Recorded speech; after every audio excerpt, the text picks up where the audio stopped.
ये story the third level Jack Finney के द्वारा लिखी गई है। क्लास 12 की सेकेंडरी बुक सप्लीमेंट्री का first chapter the third level है। यह story 31 years old man Charlie के इर्द गिर्द घूमती है। उसने अपनी लाइफ में एक अजीब सा एक्सपीरियंस किया। एक बार वह ऑफिस से लेट हो जाता है तो वह न्यूयॉर्क के ग्रैंड सेंट्रल स्टेशन जाने के लिए सबवे का यूज करता है। सबवे की मीनिंग स्टूडेंट अंडरग्राउंड वे होता है और वह ग्रैंड सेंट्रल स्टेशन के थर्ड फ्लोर पर पहुंच जाता है, जो कि रियलिटी में एग्जिस्ट ही नहीं करता, अर्थात वह केवल इमेजिन ही करता है। अब वह सोचता है कि अगर ग्रैंड सेंट्रल स्टेशन में केवल 2 ही फ्लोर हैं तो मुझे ऐसा क्यों लगता है कि मैं थर्ड फ्लोर पर पहुंच गया। तो इस बात का समाधान पाने के लिए वह अपने फ्रेंड सैम से डिस्कस करता है। सैम जो उसका फ्रेंड है वो एक साइकेट्रिस्ट है, जो कि साइकेट्रिक किसे कहते हैं, जो ऐसे डॉक्टर जो कि दिमाग का इलाज करते हैं, यानी कि मेंटल प्रॉब्लम का सॉल्यूशन निकालते हैं। चार्ली अपनी फ्रेंड के साथ डिस्कस करता है कि मैं इमेजिनरी में थर्ड लेवल पर पहुंच गया 1894 के, अर्थात जब दुनिया में बहुत शांति थी, और आगे बताता है कि मैं 1894 के गेल्सबर्ग सिटी में जाने के लिए 2 टिकट लेने, एक अपने लिए एक अपनी वाइफ लुइसा के लिए खरीदने टिकट काउंटर पर गया। तो टिकट काउंटर ने कहा कि ये करेंसी जो तुम्हारे पास है ये इलीगल है, इस समय ये चलने वाली करेंसी नहीं है, ये तो बहुत ओल्ड करेंसी है। तो चार्ली डर जाता है और वहाँ से चला जाता है। अब वह उस काउंटर पर जाता है जहाँ करेंसी एक्सचेंज कर सकता था, तो उसे $300 के बदले केवल $200 ही प्राप्त होते हैं। तो वह सैटिस्फाइड हो जाता है क्योंकि एटलीस्ट उसको और उसकी वाइफ को 1894 के गेल्सबर्ग में पहुंचने की टिकट तो मिली, जिससे कि वह वहां शांति से रह पाएगा। अब वह सेकंड फ्लोर तक जाता है और थर्ड लेवल को ढूंढने की कोशिश करता है, लेकिन उसे थर्ड लेवल नहीं मिलता। तो उसने यह बात अपने दोस्त को बताई, तो उसके दोस्त सैम ने उसे समझाया कि यह तुम केवल हॉल्यूसिनेटिंग कर रहे हो, अर्थात तुम केवल इमेजिन ही कर रहे हो, कोई थर्ड लेवल नहीं है, वास्तव में थर्ड लेवल एग्जिट ही नहीं करता। और सैम चार्ली से यह भी कहता है कि तुम थर्ड लेवल मत ढूंढो, और वैसे भी तुम $300 बर्बाद कर चुके हो। और डॉक्टर ने यह भी बताया कि तुम अपनी परेशानी से भागने के लिए शेल्टर ढूंढ रहे हो ताकि तुम अपनी परेशानी से बच सको। अब चार्ली ने अपना ध्यान थर्ड लेवल से हटाकर स्टैम्प कलेक्टिंग में कर दिया। स्टूडेंट, ये स्टैम्प कलेक्टिंग उसकी हॉबी थी जो वो पहले से करता था। तो यहाँ पे थर्ड लेवल उसको जब नहीं प्राप्त होता है तो फिर से वो स्टैम्प कलेक्टिंग की अपनी हॉबी को कंटिन्यू करता है, जो कि वह सालों पहले अपने माइंड को डिस्ट्रैक्ट करने के लिए किया करता था। तो कुछ दिन बाद उसको स्टैम्प कलेक्टिंग करते समय सैम का लेटर मिलता है, जो कि काफ़ी दिनों से गायब है। उस लेटर में सैम ने लिखा था कि चार्ली, मैं ग्रैंड सेंट्रल स्टेशन के थर्ड लेवल 1984 के गेल्सबर्ग में चला गया हूँ, क्योंकि थर्ड लेवल से स्टूडेंट वहाँ की ट्रेन मिलती होगी ना 1984 के गेल्सबर्ग जाने के लिए, वहाँ थर्ड लेवल से मिलती होगी। तो अब वो उसका फ्रेंड कह रहा है कि मैं वहाँ पहुँच गया हूँ गेल्सबर्ग में, और तुम और लुइजा थर्ड लेवल ढूंढना बंद मत करना, क्योंकि मैं थर्ड लेवल ढूंढ चुका हूँ। एक्चुअली जो सैम होता है स्टूडेंट, वो भी हेलिसिनेटिंग कर रहा होता है, अर्थात वह भी केवल इमेजिन ही कर रहा होता है। तो यहीं पे स्टूडेंट हमारा ये चैप्टर हो जाता है। चलिए स्टार्ट करते हैं चैप्टर की वर्ड मीनिंग पेज नंबर 1 से। First word is president. Student, यहाँ पे प्रेजिडेंट की मीनिंग न्यूयॉर्क सेंट्रल स्टेशन में काम करने वाले कर्मचारी, हार्टफोर्ड रेल रोड्स में काम करने वाले कर्मचारी से ली गई है। Next word is stack, a pile यानी कि ढेर, time table, a schedule. Psychiatrist की मीनिंग होती है student, a doctor who diagnosis and treatment of mental illness, जो मेंटल प्रॉब्लम का ट्रीटमेंट करते हैं उसे कहते हैं। Next word is waking dream wish fulfilment. In reality the thing is not there but you wish it to happen by seeing dreams with open eyes, यानी कि day dreams, दिन के समय में कुछ सोचते रहना, सपने देखना, it is called waking dream wish fulfil. Next word is wander यानी कि walk. Refuge, the state of being shelter from difficulty या a place of tension, free a place that gives shelter from danger, trouble या unhappiness, यानी कि student जब हम किसी unhappiness से बचने के लिए कहीं पे थोड़ी देर के लिए चले जाते हैं या हमें शेल्टर मिल जाता है, it is called refuge. Now next word is US issue, stamps used in USA. Next word is tan gabardine, light brown colored smooth cotton cloth. 20th century student, ये 20th सेंचुरी यहाँ पे एक train का नाम है. Flight stairs, suburban residential name of, यहाँ भी student suburban भी एक ट्रेन का नाम है. Next word is duct, over the head quickly, कहीं थोड़ा नीचे जहाँ आर्क वगैरह बना हो उससे नीचे जल्दी से निकलने के लिए जब हम सिर को नीचे कर लेते हैं, it is called duct. Arc है curved. Bumping, knock or go into something. Next word is spittoons, a metal pot used for spitting into, यानी कि थुकतान. Next, waist, a garment worn below the shirt or t-shirt. Next, snapped suddenly. Next word is Career and Eves, name of manufacturing company of this engine. Next word is locomotive, a steam railway engine used for pulling trains in ancient time. Stack, chimney in steam engine. President Cleveland, he became president of USA twice. 2 बार बने थे ये USA के president. Next, now we come on page number 5. Clerk, ticket seller. Premium, commission. Suspected, guess. Fusing, very busy with something. Now page number 6. Worth, पैसा वसूलने जैसा. A, dried grass. Student, इसी के साथ हमारा ये टॉपिक वर्ड मीनिंग का complete होता है. Hello student, this is Anupam Gambhir and you are watching Anupam English classes. Student, आज के इस वीडियो लेक्चर में क्लास 12 इंग्लिश विस्टास बुक से चैप्टर 1 द थर्ड लेवल, जिसके राइटर जैक फिने हैं, इसके हम एक्सप्लेनेशन को कवर करेंगे. तो चलिए स्टार्ट करते हैं पेज नंबर 1 से explanation line by line. Friend, इस चैप्टर में 3 कैरेक्टर्स हैं. फर्स्ट है चार्ली, जो मेन कैरेक्टर है, नरेटर है इस चैप्टर इस स्टोरी का.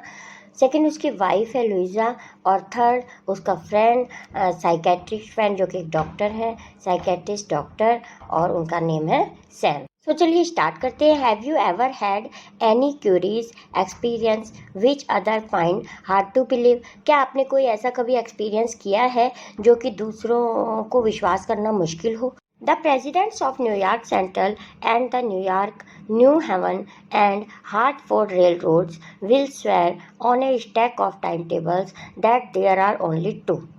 तो यहाँ पे स्टूडेंट, ये जो प्रेसिडेंट्स दिया हुआ है, ये न्यूयॉर्क सेंट्रल स्टेशन में काम करने वाले कर्मचारी और न्यू हेवन में और हार्टफोर्ड रेल रोड पे काम करने वाले कर्मचारियों के लिए कहा गया है कि वो लोग वे सभी लोग स्टैक, यानी कि जो भी उनका टाइम टेबल है, शेड्यूल है ट्रेन के आने जाने का, उस बंडल पे हाथ रख के कसम खा के कह सकते हैं कि वहाँ केवल 2 ही हैं. अब ये क्या 2 ही हैं, आगे पढ़ते हैं. बट आई से देयर आर 3. आई कौन है यहाँ पे स्टूडेंट, यहाँ नरेटर आई, ये जो चार्ली है इस चैप्टर का वो नरेटर है. वो कहता है लेकिन मैं कहता हूँ कि यहाँ पे 3 हैं. Because I have been on the third level on the Grand Central Station. अब ये ग्रांड सेंट्रल स्टेशन की बात हो रही थी स्टूडेंट, कि सभी लोग तो कसम खा के कहेंगे कि ग्रांड सेंट्रल स्टेशन में केवल 2 ही फ्लोर है, लेकिन मैं कहूँगा वहाँ पे क्यों 3 है, क्योंकि वहाँ का मैंने एक्सपीरियंस किया, यानी कि मैं वहाँ पे गया हूँ.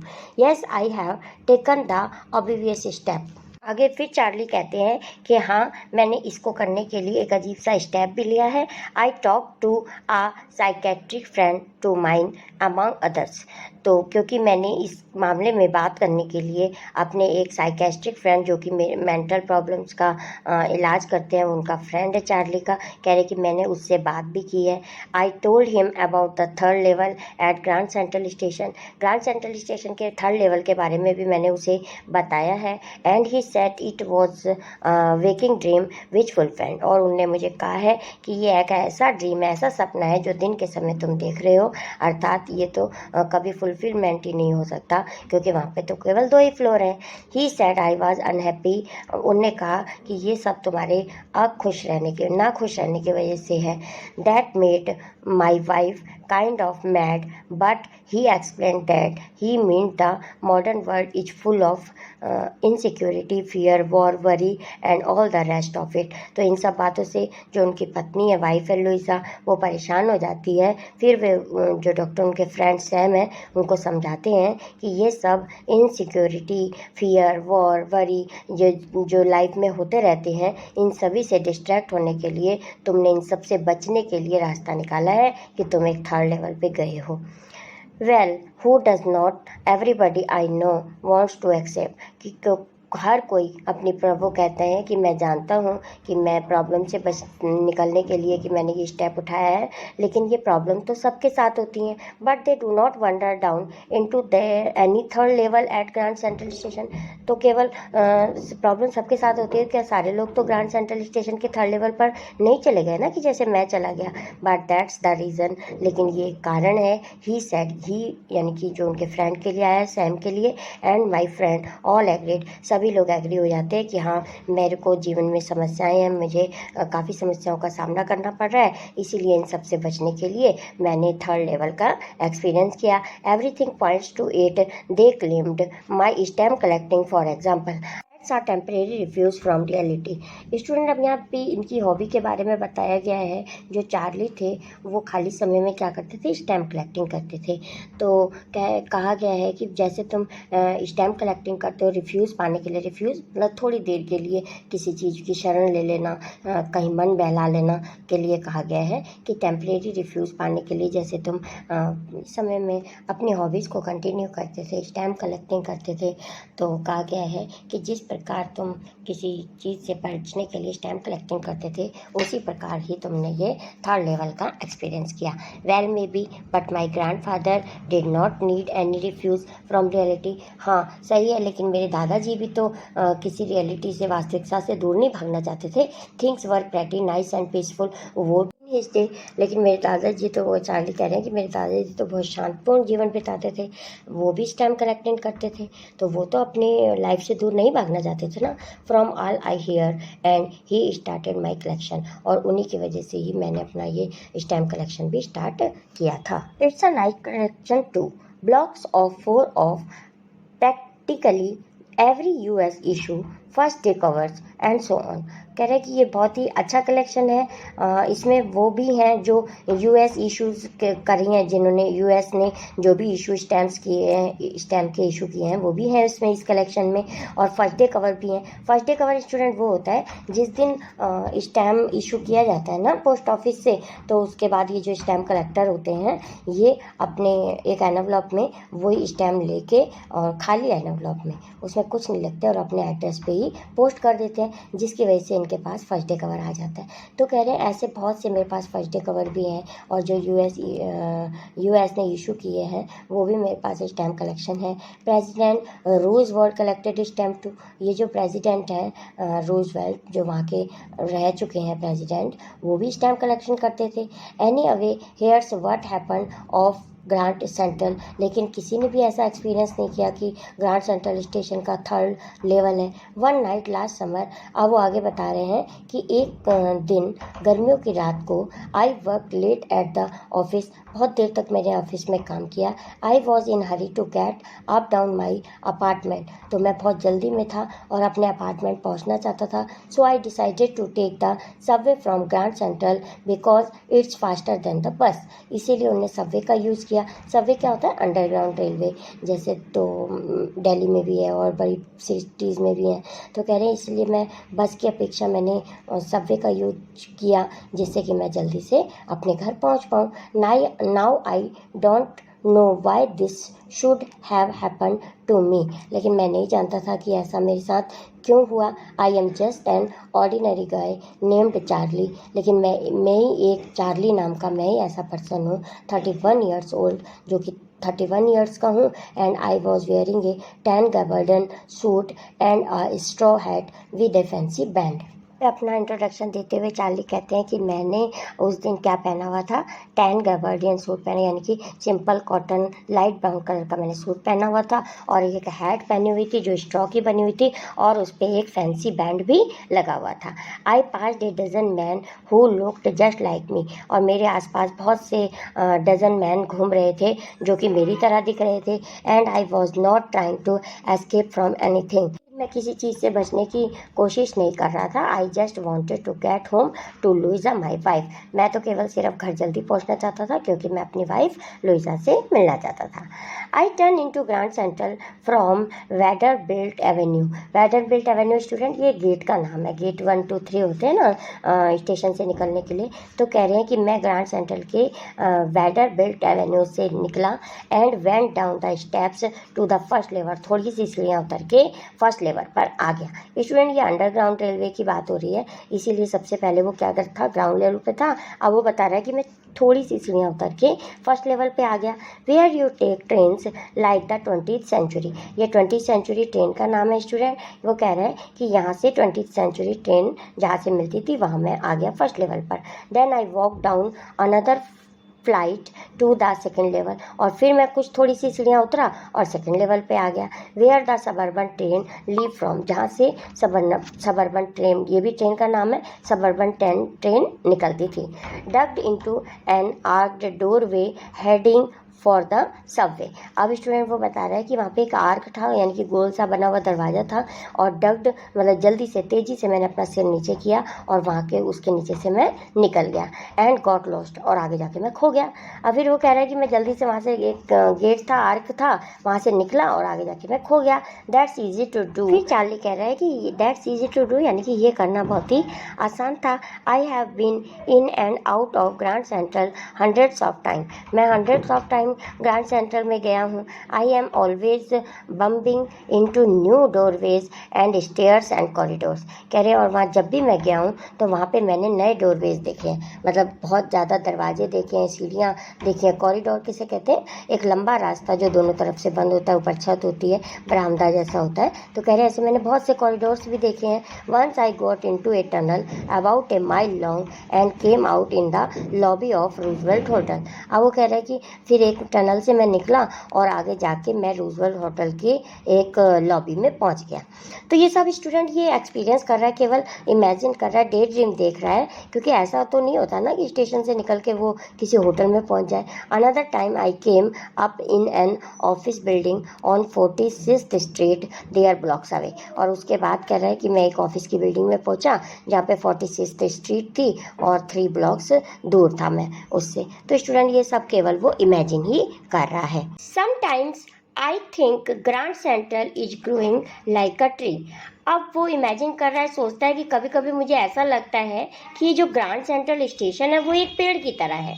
Pushing out new corridor and staircases like root, वो कह रहा है कि जिस प्रकार एक पेड़ की बहुत सी नई नई जड़ें निकलती रहती हैं, इसी प्रकार से ये ग्रैंड सेंट्रल स्टेशन के कई कॉरिडोर्स और स्टेयर्स निकलती रहती हैं। तो स्टूडेंट ये कॉरिडोर किसे कहते हैं, दोनों तरफ दीवार होती है, ऊपर छत होता है, रास्ता होता है लंबा सा, बरामदा भी कहते हैं जिसे। तो ये कॉरिडोर कह रहा है कि कितने कॉरिडोर और रूट्स में इसके नए नए देख चुका हूँ, जैसे कि एक पेड़ में होते हैं। Now we come on page number 3. There's probably a long tunnel that nobody knows about feeling its way under the city right now.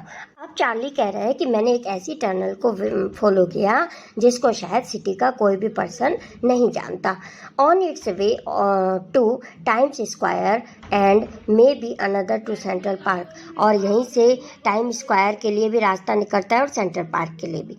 And maybe because for so many people through the years, Grand Central has been an exit. Charlie आगे अब ये सोचता है कि शायद ऐसा हो सकता है कि कई सालों से ग्रैंड सेंट्रल स्टेशन से एग्जिट करने के लिए कई लोग यहाँ से निकलते हैं, यानी कि जो ग्रैंड सेंट्रल स्टेशन है कई लोग इसको एज एन एग्जिट भी यूज करते हैं। अ वे ऑफ स्केप, यानी कि वहाँ से बच के निकलते हैं। May be that's how the tunnel I got into, और ये शायद वही टनल हो सकती है, but I never told my psychiatrist friend about that idea, लेकिन इस बारे में मैंने अपने साइकेट्रिस्ट फ्रेंड को नहीं बताया। The corridor I was in begin angling left and slanting downward and I thought that was wrong. जिस कॉरिडोर से चार्ली निकल के जा रहा है, सोच रहा है कि ये जो कॉरिडोर है स्लैंटिंग डाउनवर्ड आगे की तरफ जाए जा रहा है और ये लेफ्ट की तरफ मुझे लेके जा रहा है। And I thought that was wrong, और कह रहा है कि मैंने सोचा कि शायद ये कोई गलत रास्ता है। But I kept on walking, लेकिन मैंने अपना चलना जारी रखा। All I could hear was the empty sound of my own foot step. वहाँ पे अब चूँकि वो बिल्कुल खाली रास्ता था, कॉरिडोर था, तो उसको केवल वहाँ अपने ही पैरों की ध्वनि सुनाई दे रही थी, मतलब कुछ और भी आवाज़ें नहीं आ रही थी, केवल उसको अपने पैरों की आवाज़ें ही सुनाई दे रही थी। And I didn't pass a soul, और ऐसा लग रहा था कि एक सोल ही निकल रही है, क्योंकि वहाँ पे और कोई भी नहीं था, सिर्फ चार्ली था। Then I hear that sort of hollow roar ahead, that means open space and people talking. अब उसको ऐसा लग रहा था कि हाँ, यहाँ से निकल के कोई एक रास्ता जरूर है आगे जाके, क्योंकि क्योंकि वहाँ से कुछ लोगों के बात करने की आवाज़ उसको सुनाई दे रही थी। The tunnel turn sharp left. अब वो जो टनल से निकल के जा रहा था उसने अब शार्प लेफ्ट लिया, लेफ्ट की तरफ वो मुड़ी। I went down a short flight of stairs and came out on the third level at Grand Central Station. अब चार्ली को लग रहा है कि वहाँ से निकलने के बाद, थोड़ी सी सीढ़ियाँ उतरने के बाद मुझे लगा कि मैं ग्रैंड सेंट्रल स्टेशन पर पहुँच गया हूँ। फॉर जस्ट अ मोमेंट, एक पल के लिए, I thought I was back on the second level. मैंने सोचा कि मैं सेकेंड लेवल पर वापस आ गया हूँ। बट आई सा द रूम वॉज स्मॉलर। लेकिन जो रूम था वो मुझे पहले से छोटा लग रहा था। There were fewer ticket windows and train gates. वहाँ पे थोड़े ही टिकट विंडोज़ थी जहाँ से टिकट मिल रही थी, और ट्रेन के कुछ गेट थे। And the information booth in centre was would and old looking. और वहाँ पे कुछ इंफॉर्मेशन बूथ भी बने हुए थे जो कि लकड़ी के बने हुए थे और वो बहुत ही पुराने लग रहे थे।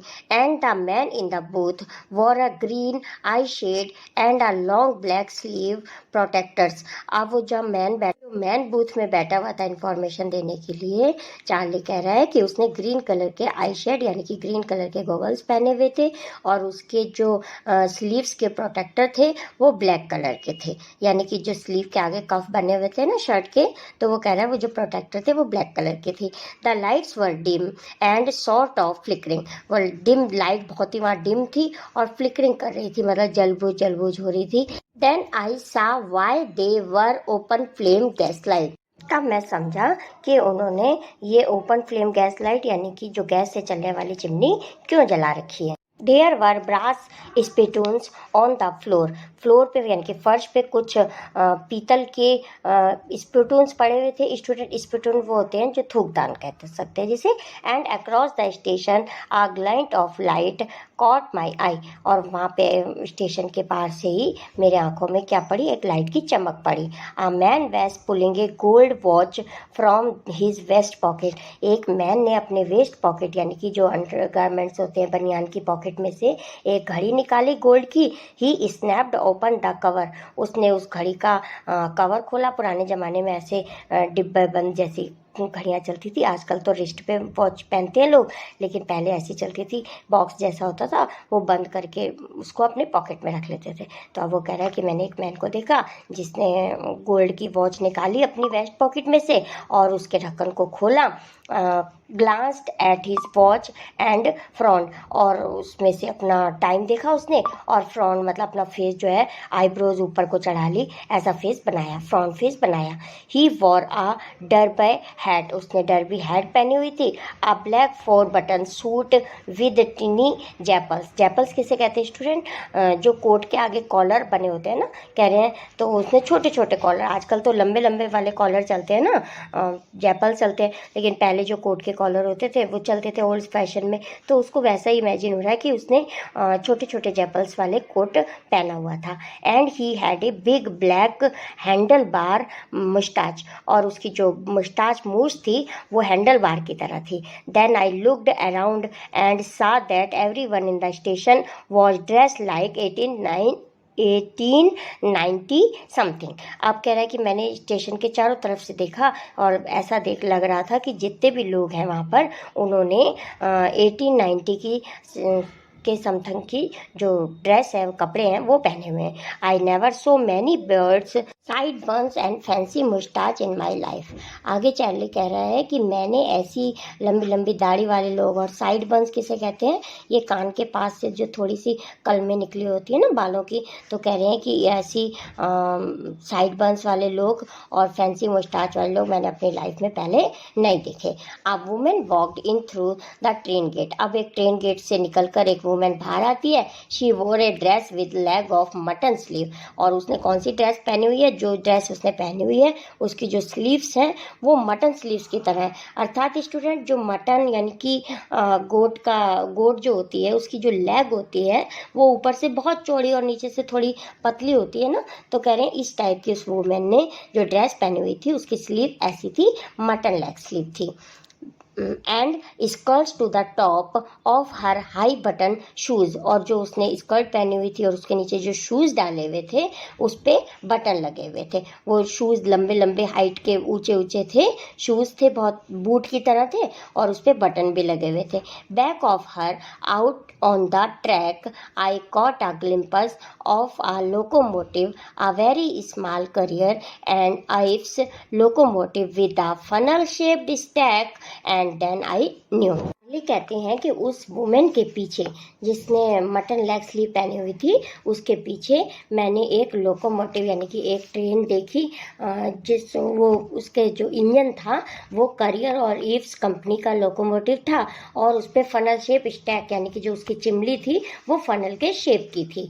एंड देन आई न्यू, और तब मैंने जाना मैं बहुत ही पुराने समय में पहुंच गया हूँ, अर्थात 1819 के टाइम पे पहुंच गया हूँ। To make sure I walked over to a newsboy and glanced at the stack of paper at his feet। तो इस बात को श्योर करने के लिए मैं वहाँ एक बॉय के पास गया, न्यूज़ बॉय के।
The clerk figured the fare He glanced at my fancy headband, but he figured the fare and I had enough for 2 coach ticket one way.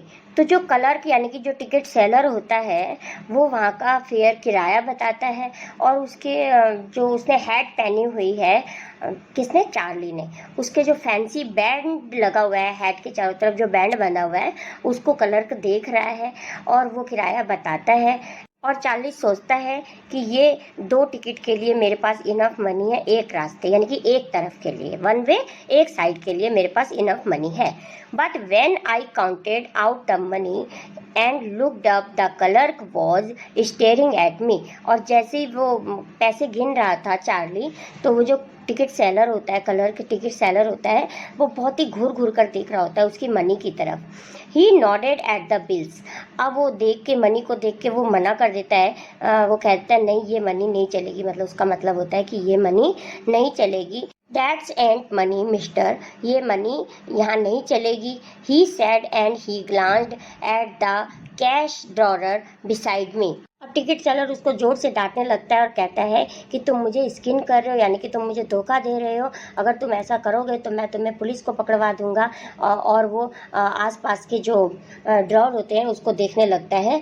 Of course the money was old style bill. अब Charlie को विश्वास हो जाता है कि अरे मैं तो 1894 के ग्लेसबर्ग में आ गया, तो ये मनी तो बहुत ही पुरानी है।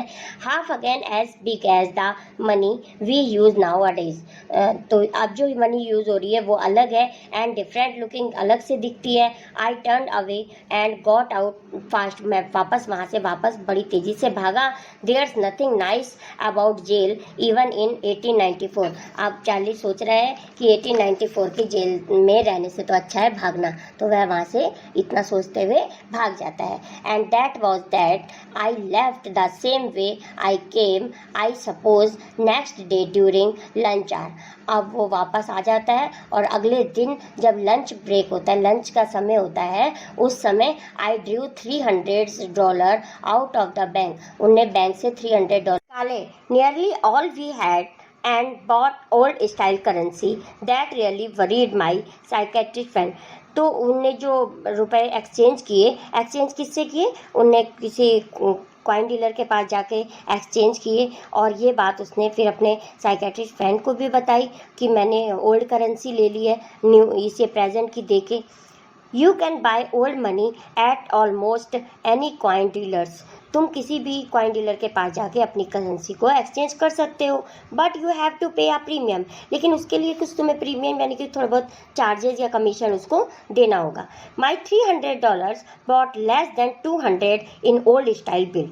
अब जब उसने $300 दिए प्रेजेंट टाइम के, तो 1894 के हिसाब से जो उसको ओल्ड करेंसी मिली स्टूडेंट, वो $200 से भी उसको कम मिली। बट आई डिडंट केयर, लेकिन उसकी मुझे कोई चिंता नहीं है, चार्ली कह रहा है। Eggs were 13 cent a dozen in 1894। तो 1894 में जो 1 दर्जन अंडे हैं वो 13 सेंट में केवल मिल जाते थे। इसलिए वो कह रहा है चार्ली कि मुझे इसकी कोई दिक्कत नहीं है कि मुझे $300 के बदले $200 से भी कम की करेंसी मिली। But I have never again found the corridor that leads to the third level at Grand Central Station. लेकिन उसके बाद मैंने कोई ऐसा कॉरिडोर नहीं पाया जो कि मुझे ग्रैंड सेंट्रल स्टेशन के थर्ड लेवल तक मुझे पहुंचा सके। और अब मैंने उसको ट्राई करना छोड़ दिया, यानी कि ग्रैंड सेंट्रल स्टेशन के थर्ड लेवल को ढूंढना छोड़ दिया। Luisa was pretty worried when I told her all this. Luisa भी बहुत वरी हुई कि जब उसको पता चला कि मैं थर्ड लेवल के बारे में, थर्ड लेवल को ही ढूंढे जा रहा हूँ। And did not want me to look for the third level any more. और वो भी कहती है कि अब तुम्हें थर्ड लेवल को और अधिक नहीं खोजना चाहिए। And after a while I stop, और कुछ टाइम बाद मैं रुक गया। I went back to my stamps, और मैं अपनी स्टैम्प कलेक्टिंग की एक्टिविटी, जो हॉबीज थी ना उसकी स्टैम्प कलेक्टिंग की, उस पर वापस आ जाता है। But now we are both looking every weekend because now we have proof that the third level is still there. लेकिन अब फिर वे दोनों कौन, चार्ली और उसकी वाइफ, हर weekend, every weekend, Saturday Sunday, हर वीक के लास्ट में सैटरडे संडे को ग्रैंड सेंट्रल स्टेशन के थर्ड लेवल को ढूंढने फिर भी चले जाते हैं, मतलब अब फिर वो जाने लग जाते हैं। My friend Sam winner disappeared, लेकिन वो अब कह रहा है चार्ली कि जो मेरा फ्रेंड है वो सैम विनर वो बिल्कुल गायब हो गया था। जो साइकेट्रिक फ्रेंड था ना चार्ली का, कह रहा है वो अब बिल्कुल भी दिखाई नहीं दे रहा, यानी कि वो गायब हो गया है। नो बडी न्यू वेयर, वो कोई भी नहीं जानता कि वो कहाँ है। But I sort of suspected because Sam's a city boy, लेकिन मुझे शक है कि सैम कहाँ है, एक उस सिटी में है। And I use to tell him about Galesburg, क्योंकि वो मुझे हमेशा बताया करता था गेल्सबर्ग के बारे में, तो मुझे शायद लगता है कि मे बी वो वहीं पे ही हो। I went to school there, वहाँ पे वो स्कूल जाता होगा। And he always said he like the sound of the place, और वो मुझे हमेशा उसके साउंड के बारे में बताता था, गेल्सबर्ग के बारे में सारी बातें करता था और गेल्सबर्ग की पढ़ाई करता था। And that's where he is, और ज़रूरी पक्का से वो वहीं पर है। ऑल राइट इन 1894, और वो 1894 के गेल्सबर्ग में पहुंच गया है, ऐसा सस्पेक्ट कर रहा है कौन, Charlie. Because one night fussing with my stamp collection, तो एक रात ऐसा क्यों, उसको ऐसा क्यों लग रहा है कि जो मेरा फ्रेंड है सैम वो 1894 के गिल्सबर्ग में चला गया है, क्योंकि एक रात को जब वो फसिंग यानी कि बहुत बिजी था, अपने स्टैम्प कलेक्शन को देख रहा था, इधर उधर फर्स्ट ट्रे कवर देख रहा था, अपना स्टैम्प कलेक्शन को पलट के देख रहा था। I found well do you know what a first day cover is, तो मेरे को दिखा कि क्या तुम जानते हो कि फर्स्ट डे कवर क्या होता है। When a new stamp is issued, जब पहले दिन नया स्टैम्प कोई इशू किया जाता है, stamp collector buy some use them to mail envelope to themself on the very first day of sale, तो उसी दिन जो स्टैम्प कलेक्टर होते हैं वो एनवलप पे लगाकर उसको अपने ही नेम पे, अपने एड्रेस पे सेंड कर देते हैं। And the post mark proves the date, और उसी दिन की डेट का जो फर्स्ट डे कवर होता है वो स्टैम्प कलेक्टर्स के पास आ जाता है। The envelope is called a first day cover, तो इसी एनवलप को ही फर्स्ट डे कवर कहा जाता है। दे आर नेवर ओपन, और वो कभी भी ओपन नहीं किए जाते। You just put blank paper in the envelope, क्यों नहीं ओपन किए जाते, क्योंकि उसके अंदर क्या होता है, ब्लैंक पेपर होता है। वो तो इसलिए वो अपने ही एड्रेस पे मेल कर देते हैं जिससे कि उनके पास फर्स्ट डे कवर आ जाए, यानी कि उसी दिन की स्टैम्प उनके पास आ जाए। The night among my oldest first day covers I found one that should not have been there, एक रात उसने पाया कि फर्स्ट डे कवर में से वो जो स्टैम्प कलेक्शन था उसमें से एक फर्स्ट डे कवर उसका नहीं था, लेकिन फिर भी उसके कलेक्शन में था। बट देयर इट वॉज, या लेकिन फिर भी उसके कलेक्शन में था।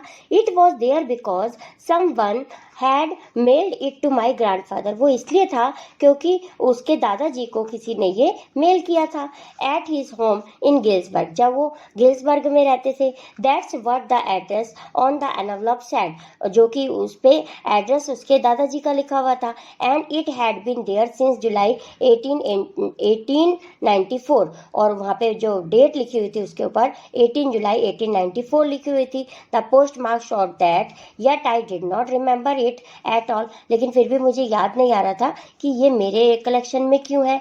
The stamp was a 6 cent, जो उस पर स्टैम्प लगी हुई थी उस एनवलप पे वो 6 सेंट की थी, डल ब्राउन कलर की थी, with a picture of president Garfield, और उसके ऊपर गारफील्ड जो उस समय वहाँ के प्रेसिडेंट थे न्यूयॉर्क के, उनकी पिक्चर भी लगी हुई थी। Naturally when the envelope came to grandad in the mail, तो ये वास्तव में ही जो मेरे दादाजी को मेल किया है किसी ने ये envelope, it went right into his collection and stayed there till I took it out and open it, तो फिर ये मेरे कलेक्शन में क्या कर रहा है ऐसा सोचता है, और फिर भी वो उसको उठाता है और ओपन करता है। अक्सर फर्स्ट डे कवर को ओपन नहीं करता, क्यों, क्योंकि उसमें उसको पता ही होता है उसके अंदर कुछ नहीं है, ब्लैंक है वो, क्योंकि वो तो केवल स्टैम्प के लिए उनने मेल किया होता है। लेकिन ये जो उसके दादाजी के एड्रेस का होता है तो वो उसको फिर भी सोचते हुए कि ये दादाजी का फर्स्ट डे कवर मेरे कलेक्शन में क्यों है, सोचते हुए उसको ओपन करता है। The paper inside was not blank, तो लेकिन जो उसके अंदर जो पेपर था वो ब्लैंक नहीं था। इट रीड, अब वो उसको पढ़ता है। तो स्टूडेंट ये नोट लिखा हुआ था उस एनवलप के अंदर, 941 विलर्ड स्ट्रीट, गिल्सबर्ग, इलिनॉइस जुलाई 1894। तो 18 जुलाई 1894 की डेट भी डली हुई थी, गेल्सबर्ग का था। और इलियॉन्स जगह है जो गेल्सबर्ग में, वहाँ से इलियॉन्स में जो गेल्सबर्ग है तो वहाँ का एड्रेस था, उसी एड्रेस का ही ये लेटर आया हुआ था। तो अब चार्ली को विश्वास होने लगता है कि हाँ ये गेल्सबर्ग तो पक्का ही कोई जगह है, क्योंकि ये लेटर भी वहाँ से आया हुआ है। चार्ली, अब जिसने लिखा है उसने चार्ली के लिए ये लेटर लिखा हुआ है, इसलिए चार्ली ऊपर लिखा है, I got to wishing that you were right. मैं मानता हूँ कि तुम बिल्कुल सही हो। Then I got to believing you were right and Charlie it's true. हाँ वास्तव में ये सही है, चार्ली बिल्कुल सही है। I found the third level, मुझे थर्ड लेवल मिल गया है। I have been here 2 weeks, मैं यहाँ पे 2 वीक से रह रहा हूँ। And right now down the street at the Dalys someone is playing a piano. और जो यहाँ पे लोग हैं वो बहुत खुश हैं, और कोई लोग पियानो बजा रहे हैं। और they all are out on the front porch singing seeing Nellie home. और कुछ लोग खुले में, पोर्च यानी कि वरांदा, खुले वरांदे में बैठ के गाना गा रहे हैं, seeing Nellie home. And I am invited over for lemonade, और मुझे किसी ने लेमिनेट नींबू पानी के लिए भी बुलाया है, इनवाइट किया है। कम ऑन बैक, वापस जरूर आओ चार्ली, जरूर आना यहाँ पे। चार्ली एंड लुइजा, मतलब चार्ली तुम भी आना और अपनी वाइफ को भी लेके आना। Keep looking till you find the third level, तुम्हें थर्ड लेवल जरूर मिलेगा। It's worth it believe me, यह बिल्कुल वॉर डेट है, मतलब पैसा वसूलने जैसा है, पैसा वसूलने जैसा है। क्यों? क्योंकि यहाँ पे आके बहुत शांति मिलती है, बहुत ही काम नेस फील होती है। तो मेरे पे विश्वास रखो और यहाँ आओ, और यहाँ आकर पैसा वसूलने जैसा आनंद प्राप्त करो। This note is signed same. अब जो ये नोट लिखा था वो किसने लिखा था? सैम ने लिखा था। At the stamp and coin store I go to, I found out that Sam brought $800 worth of old style currency. अब जब उसको पता चल गया कि ये लेटर सैम ने भेजा है, और सैम पक्का ही कहाँ पहुँच गया है, गेल्सबर्ग में पहुँच गया है, तो इस बात को भी कंफर्म करने के लिए वो उसी कॉइन स्टोर, कॉइन डीलर के पास जाता है, क्योंकि उसने भी गेल्सबर्ग जाने के लिए करेंसी तो एक्सचेंज की होगी ना सैम ने भी, तो इसीलिए वो कॉइन डीलर के पास जाता है। और जहाँ उसको पता चलता है कि उसने $800 की करेंसी ओल्ड के बदले करेंसी को एक्सचेंज किया था। That's out to set him up in a nice little hay feed and grain business. तो अब वो चार्ली सोच रहा है कि उसने वहाँ जाकर, गेल्सबर्ग में जाकर कौन सा बिजनेस स्टार्ट कर दिया होगा? लिटिल हे किसे कहते हैं? ड्राइड ग्रास होती है। फीड एंड ग्रेन, एनिमल को खिलाने का चारा का बिजनेस उसने स्टार्ट कर दिया होगा। ही always said that's what he really wished he could do. तो वो ज़्यादातर ये कहा करता था चार्ली से कि मैं वहाँ पे ये बिजनेस स्टार्ट करूँगा। And he certainly can't go back to his old business. अब वो वहाँ जाकर ओल्ड बिजनेस तो अपना नहीं कर सकता ना। क्यों नहीं कर सकता? क्योंकि वो एक डॉक्टर है, और कौन सा डॉक्टर है? साइकेट्रिस्ट डॉक्टर है, जिसके ओल्ड ज़माने में तो कोई इस बिजनेस का कोई काम ही नहीं है। क्यों नहीं है? क्योंकि उस ज़माने के जो लोग होते थे वो बहुत ही पीसफुल होते थे, उनको ऐसे डॉक्टर की नीड ही नहीं होती थी। तो इसीलिए चार्ली विश्वास कर रहे हैं कि उसने जाके अपना यही बिजनेस वहाँ पे गेल्सबर्ग में ड्राई ग्रास का बिजनेस, एनिमल को चारा खिलाने वाला बिजनेस स्टार्ट, चारे का बिजनेस स्टार्ट कर दिया होगा। Not in Galesburg, Illinois in 1894, his old business, why Sam was my psychiatrist। अब वो उसका बिजनेस चल नहीं सकता था पुराना, इसीलिए उसने 1894 में जाकर अपना ये वाला बिजनेस स्टार्ट कर दिया होगा, यानी कि चारे का बिजनेस। और यही मेरा दोस्त साइकियाट्रिस्ट, मेरा दोस्त ही है जो जिसने ये लेटर भेजा है। स्टूडेंट, इसी के साथ हमारा ये चैप्टर कंप्लीट होता है। तो चलिए स्टार्ट करते हैं फर्स्ट क्वेश्चन से। Do you think that the third level was a medium of escape for Charlie? Y?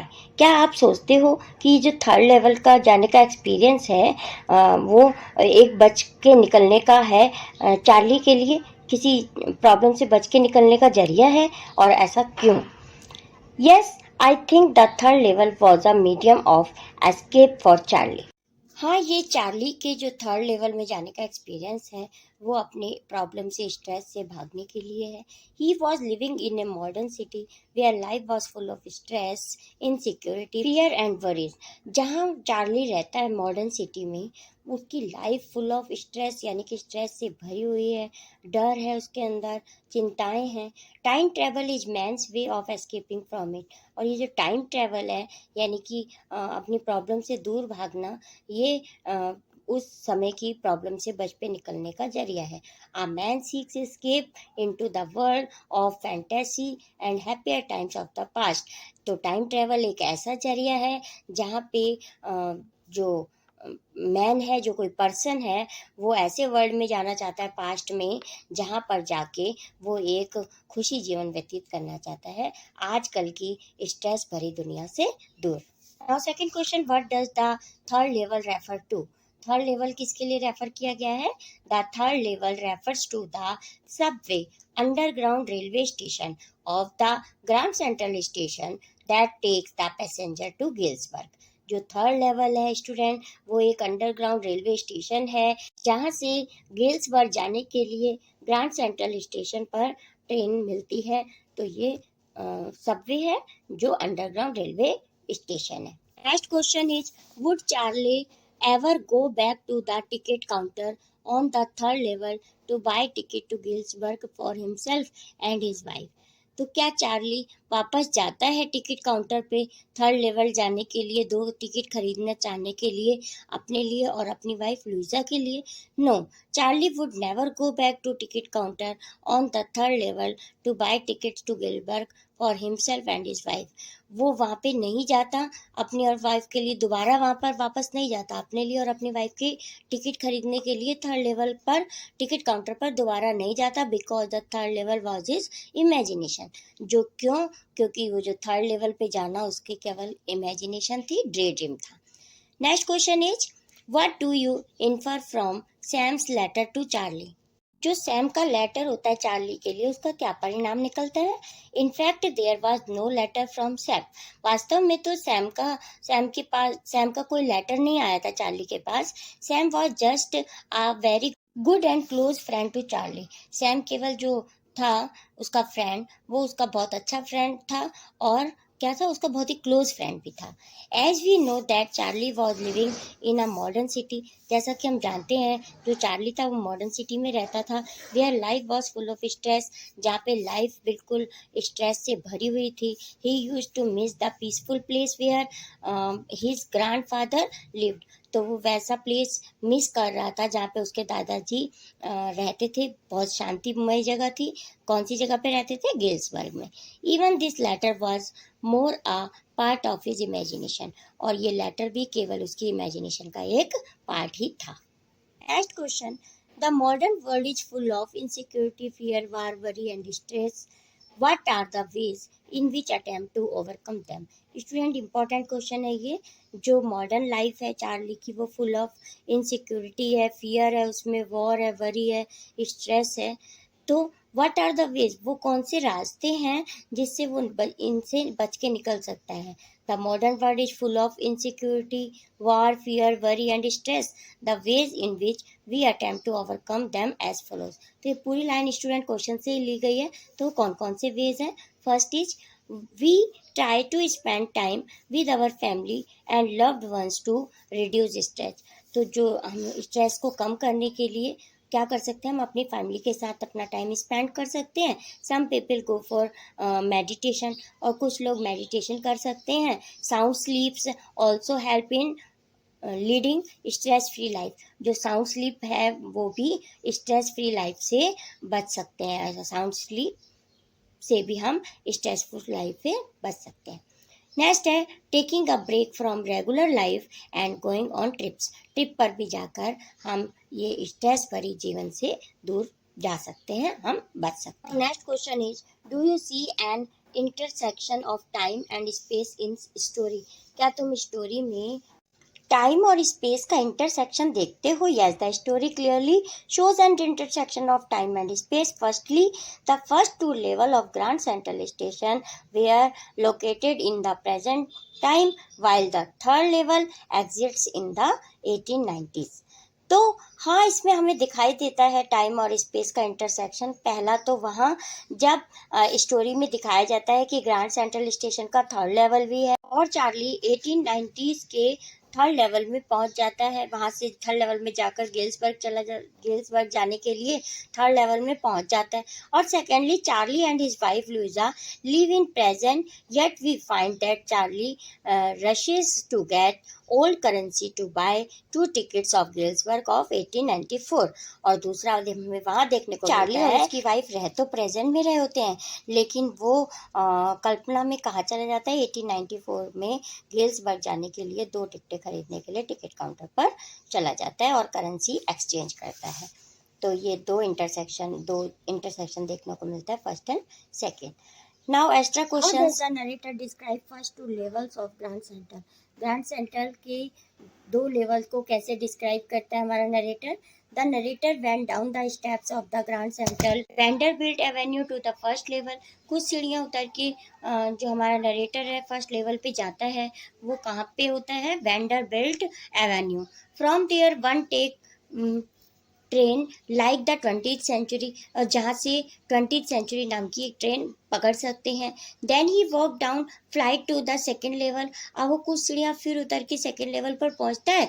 From there the suburban leave for the various destination. तो जहाँ से सबर्बन नाम की ट्रेन कुछ डेस्टिनेशन के लिए वहाँ से निकलती है। Last question is what is the first day cover. First day cover किसे कहते हैं स्टूडेंट, जैसा कि चैप्टर में भी बताया था, when a new stamp is issued, stamp collector buy some of them and use them in order to mail envelopes to themself and the postmark proves the date. तो जैसे ही फर्स्ट स्टैम्प इशूड की जाती है post office से, तो ये जो stamp collector होते हैं ये उसी दिन स्टैम्प खरीद कर एक एनवलप पर चिपका कर और उस पर पोस्ट मार्क करवा के उसी डेट पे अपने आप को पोस्ट कर देते हैं, यानी कि अपने ही एड्रेस पे खाली एनवलप के ऊपर स्टैम्प चिपका कर भेज देते हैं। That envelope is called the first day cover, और इसी एनवलप को ही फर्स्ट डे कवर कहा जाता है।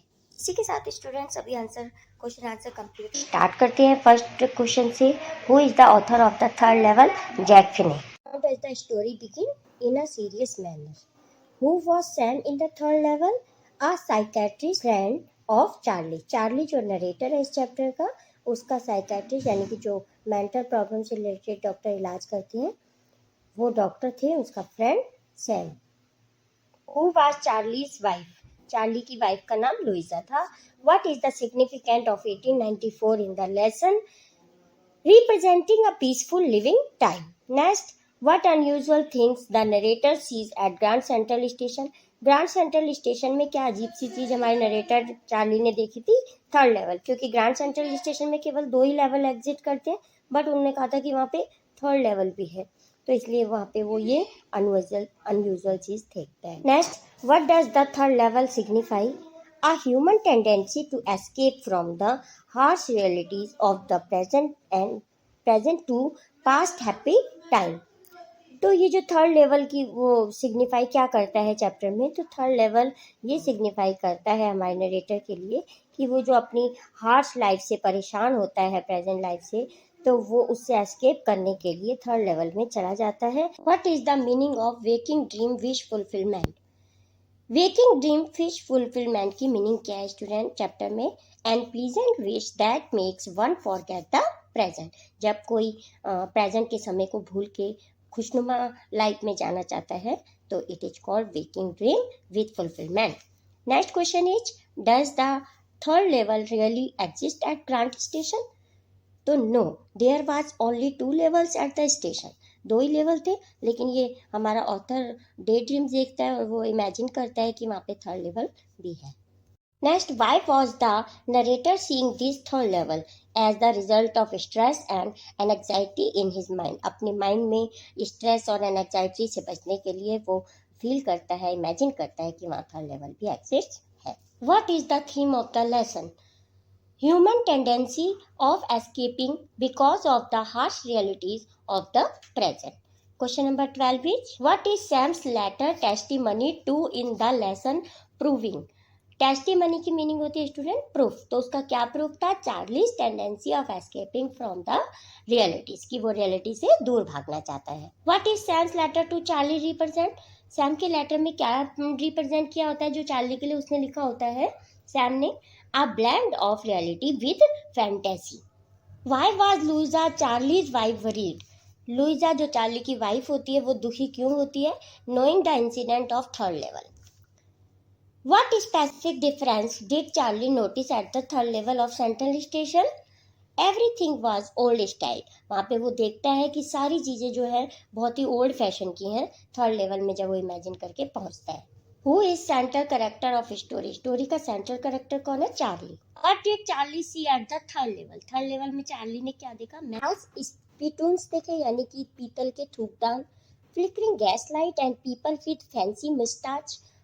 जो लाइट थी वो गैस से जलने वाली फ्लिकर कर रही थी, मतलब जलबुझ हो रही थी। और फनी मुस्टाचेज, मैन की जो मूछें थी वो बहुत ही फनी थी, बड़ी बड़ी थी। Man wearing a tan gabardine suit, student light brown colour का सूट होता है जो मैन ने पहना हुआ था। तो all of this is the correct answer of this question. Why does Charlie want to visit Galesburg? Charlie Galesburg क्यों जाना चाहते थे? To escape from the troublesome world, इस परेशान मई दुनिया से दूर जाना चाहते थे। दूर भागने के लिए वो गिल्सबर्ग यानी कि शांतिमय जगह पे जाना चाहते थे। In what way do we try to overcome the insecurity of the present hard time? By talking to friends and family? Yes. Reading books? Yes. By practical activities? तो ये सब एक्टिविटीज़ करके हम प्रेजेंट के हार्श टाइम से और insecurity time से दूर भाग सकते हैं। तो इसमें से हम कुछ भी कर सकते हैं। All of this is the correct answer of this question. What happens when Charlie enters the Grand Central Station? New tunnel दिखे उसे, new staircases and corridor दिखे, he finds a huge station. तो all of this is the correct answer. What was Sam invited for according to letter? Letter के अनुसार Sam किस चीज के लिए इनवाइट किया जाता था वहाँ गिल्सबर्ग में? For a lemonade party. What does Charlie not admit? The Grand Central station has only 2 level.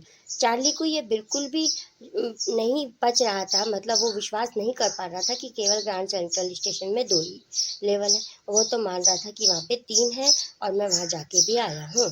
What happen when Charlie reach when once he got into the mile long tunnel? He came up the lobby of a hotel. तो जब वो tunnel में से, वहाँ से लंबी tunnel में से निकला तो कहाँ पहुँच गया था? एक होटल की लॉबी में। ऐसा हो सकता है कि किसी रेलवे स्टेशन के से निकल के, दरवाजे से निकल के हम किसी होटल की लॉबी में पहुँच जाए? तो स्टूडेंट वो केवल इमेजिन कर रहा है यहाँ पे, इसीलिए कहा गया है। What convince Charlie that he had reach the third level at Grand Central Station and not second level? तो यहाँ student beards and moustaches of 1894 की, उसने बड़ी बड़ी दाढ़ी और मूछों वाले लोग देखे थे। गैस लाइट एंड ब्रास स्पिटून्स देखे थे। न्यूज़पेपर विद डेट 11 जून 1894। तो ऑल ऑफ दिस, तो ये सारी चीज़ें उसने ग्रैंड सेंट्रल स्टेशन पे इमेजिन की थी। Why did Charlie visit Sam? To consult the incident of third level at Grand Central Station. Grand Central Station पे थर्ड लेवल के बारे में जानने के लिए जो हमारे चार्ली है नरेटर, वो अपने फ्रेंड सैम के पास गए। What does Charlie realize when he finds everyone wearing old-fashioned clothes? He reached the past. How does Charlie make sure that he has reached the past? He sees the date on the current newspaper. What is the information booth at the third level made of? Third level पे information booth किस चीज का बना हुआ था? Wood. What did the letter state? Third level to exit, and Charlie was advised to keep looking at this watching place. How did Charlie reach the third level? In his fantasy, he takes the subway or corridor faster than a bus. तो third level पे वो कैसे पहुंचा था? Subway के through. उनने सोचा कि मैं सबवे से जाके और ट्रेन पकड़ लूंगा जो कि बस से तेज चले। What is first day cover? क्या होता है? A new stamp gets post mark and date. जब न्यू स्टैम्प आती है पोस्ट ऑफिस में और इशू किया जाता है पहले ही दिन, तो वो फर्स्ट डे कवर कहलाता है। What does the psychiatrist explain to Charlie? That was the result of stress and anxiety of his mind. तो चार्ली को बताया उसके फ्रेंड, जो तुम थर्ड लेवल का एक्सपीरियंस कर रहे हो ये केवल तुम्हारी इमेजिनेशन है, जो कि तुम इस वर्ल्ड से के स्ट्रेस से दूर भागना चाहते हो। When Charlie knows that he has slipped into the past, where does he want to go? To Galesburg, Illinois. वो इलिनॉइस के गेल्सबर्ग में जाना चाहता था। Next question number 37। Charlie wants to purchase ticket for. Charlie ने कहाँ की ticket खरीदी थी? Galesburg. Next, Whose signature were there on the letter? Letter पर किसके सिग्नेचर थे? स्टूडेंट ये मिस्टेक से टिक नहीं हुआ है आंसर, तो Sam is the correct answer of this question. Now question number 39. Why does the booking clerk thereafter to get Charlie arrested? वो चार्ली को क्यों अरेस्ट करने चाहता था, जो टिकट सेलर था? He thought that the note offered by Charlie were fake. उन्हें ये सोचा था कि जो चार्ली ने नोट दिए हैं, करेंसी दी है, वो fake. Now question number 40. When did Charlie live in Galesburg? In his childhood. Where was Charlie often lost from a subway faster than the bus at Grand Central Station? How does Charlie come to know that Sam Winner has slipped into the past from an old day postage? Charlie को कब पता चला कि उसका जो friend है Sam वो past में चला गया है? तो जब उसको पोस्टेज कवर यानी कि फर्स्ट डे कवर मिला था अपने कलेक्शन में से, जो कि हम एक्सप्लेनेशन में पढ़ चुके हैं चैप्टर में, तो तब उसको पता चला था चार्ली को कि सैम जो है वो पास्ट में चला गया. Now question number 44 is in Sam's letter what did Sam Weiner urge Charlie to do? To find the third level and come there with his wife. One of Charlie's friend disappeared. What is in his name? Sam Winner. Who had sent that first day cover and when? First day cover किसने भेजा था, कब भेजा था? Sam, a psychiatrist friend in 1894. First day cover था वो Sam ने भेजा था चार्ली के फ्रेंड ने 1894 में, जो कि एक साइकेट्रिस्ट फ्रेंड था चार्ली का. नेक्स्ट है question number 47. In which year of past does Charlie want to go? Charlie कौन से ईयर में जाना चाहता था? 1894 के पीसफुल वर्ल्ड में जाना चाहता था चार्ली. नेक्स्ट है question number 48. Why does Charlie buy old currency note? Charlie ने ओल्ड करेंसी नोट क्यों लिए थे? He wants to use the note in the third level, क्योंकि वो थर्ड लेवल में जाना चाहता था पास्ट में, इसलिए चार्ली ने ओल्ड करेंसी ली थी. Now question number 49. What kind of appearance people had at third level and why did the clerk refuse to accept money? Funny and clerk refused to accept money because it was currency of modern time. क्यों उसने मना किया था clerk ने currency लेने के लिए? क्योंकि जो करेंसी चार्ली के पास थी वो मॉडर्न टाइम की करेंसी थी. What is the meaning of waking dreams wish fulfillment? A pleasant wish that one wants to happen. Now question number 51. What do you mean by temporary refuse? Shelter for a short time. थोड़े समय के लिए जब हम कहीं से shelter प्राप्त करते हैं उसे हम कहते हैं temporary refuge. Question number 52. According to Sam the dash is full of insecurity, fear, war and worries. तो इनसिक्योरिटी से, फियर, वॉर और वरी से भरी हुई क्या चीज़ थी हमारे सैम के अकॉर्डिंग? तो वर्ल्ड. ने अपने फ्रेंड चार्ली से कहा था कि ये जो वर्ल्ड है वो फियर, वॉर, वरी से भरा हुआ है, इसलिए तुम इस वर्ल्ड से एस्केप करके अपनी वाइफ को लेके गेल्सबर्ग आ जाओ, यानी कि पीसफुल जगह पर आ जाओ. Next question is how does Charlie come back to the present? तो पास्ट में जाते जाते प्रेजेंट में कब वापस आ गया था Charlie? He rashes from the booking window. जब बुकिंग विंडो से चार्ली को पुश कर दिया गया था तब वो अपने प्रेजेंट में वापस आ गया था और ने सोचा कि अब मैं गेल्सबर्ग ढूंढना छोड़ दूंगा, मतलब थर्ड लेवल को फाइंड करना छोड़ दूंगा, और प्रेजेंट में वो आ गया था. Now question number 56. Charlie decided to go Gelsburg to find peace. Charlie जो है गेल्सबर्ग क्यों जाना चाहता था? फाइंड पीस यानी कि शांति के लिए. Now question number 57. How old was Charlie? Charlie कितने ईयर्स का था? तो 31 ईयर्स ओल्ड. इसी के साथ स्टूडेंट ये MCQs का हमारा वीडियो लेक्चर यहीं पे कंप्लीट होता है. I hope this video lecture is very helpful to you. If yes please like this video, share this video and also comment on this video. Thank you so much for watching. मिलते हैं next video lecture में, तब तक के लिए bye.